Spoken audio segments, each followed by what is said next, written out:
ইতিহাসের দিকে তাকালে দেখা যায় বিশ্বের সবচেয়ে সফল ব্যক্তিরা এক না এক সময় মানুষের চোখে নির্বোধ মনে হতেন, কিন্তু তারা অন্যের কথায় কান না দিয়ে নিজেদের বুদ্ধি ও দূরদৃষ্টি অনুসরণ করতেন। আর সবশেষে তারাই সবচেয়ে বুদ্ধিমান হিসেবে বিবেচিত হতেন। কারণ সফলতা কখনোই বাহ্যিক প্রদর্শনীতে নয়, বরং সঠিক সময়ে সঠিক সিদ্ধান্ত নেওয়ার মধ্যেই লুকিয়ে থাকে।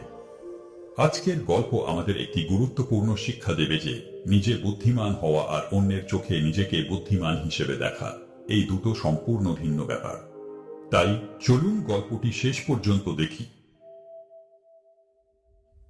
এক দেশে এক চতুর মন্ত্রী ছিলেন, যিনি কিনা এক রাজার দরবারের প্রধান উপদেষ্টার কাজ করতেন।